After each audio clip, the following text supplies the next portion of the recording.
श्री ठाकुर को प्रश्न करते कृष्ण प्रश्न भट्टाचार्य आपण पूर्व राम आसुले कृष्ण आसुले आपण को आसवाक पड़ा कारण कौन से दिन कहले मुझी मनुष्य मान ये गोटे अभ्यास परिणत करने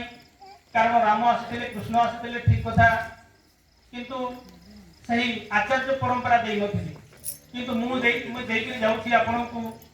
ये आचार्य परंपरा आमने समस्ते आचार्य परंपरा भितर अच्छे बोलिकी से कही कथा आज कौन भूल है कारण आचार्य देव आम मान गाइड कर कारण आम मैंने समस्ते देखी राम सहित हनुमान लीला कृष्ण सहित से अर्जुन लीला बुद्ध सहित आनंद लीला किंतु आम मैंने देखुचे आगे पंचम पीढ़ी पर्यंत से पिता पुत्र लीला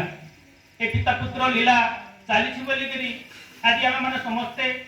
भारत वर्ष कहीं बही भारत मध्य सत्संगर परिसमा बढ़ा चली कारण से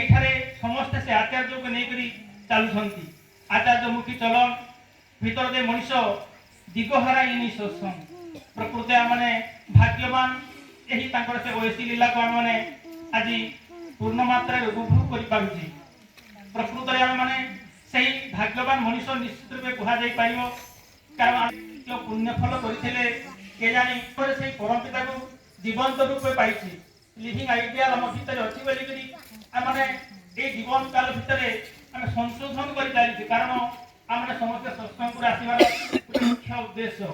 असजड़ा गाड़ी जो भाव में गोटे गैरेज को जाए ये असजड़ा मनीष सत्संग को आसिले सजाड़ी हो जाए तेणुक परमपिता से सत्संग महामिलन तीर्थ कहुई कारण आम मैंने श्री श्री ठाकुर जी अनुशासन देते जजन जादन निष्ठभूति सस्तरी सदाचार जब मानी मनुष्य भी चलो निश्चित मंगल अधिकारी हम कारण श्री श्री ठाकुर कहते जीवन भितर से 10 कोटी दीक्षा चाहिए किंतु कथा को मानी थर्ड जेनेरेशन श्री दादा जीवन काल भितर 8 कोटी दीक्षा कर वर्तमान आचार्य से दीक्षा को बचाई मनीष मान पाठ को जीवाई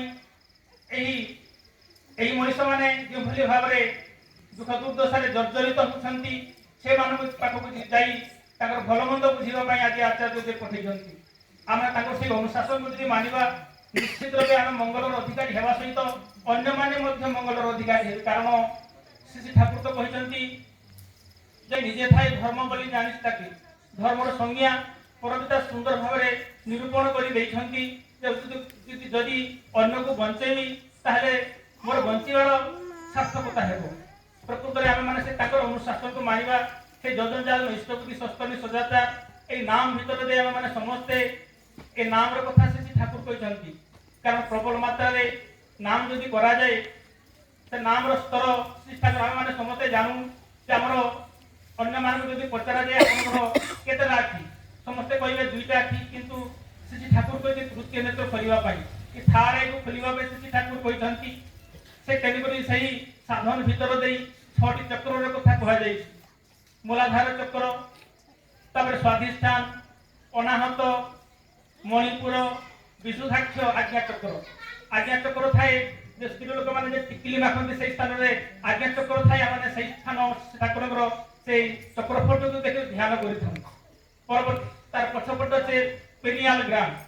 से पिनियाल ग्राम भीतर साधन भीतर दे मेलाटोनिन हॉर्मोन क्षरित हुए से मेलाटोनिन हॉर्मोन आम बार्धक्य रोकवा सहित श्री ठाकुर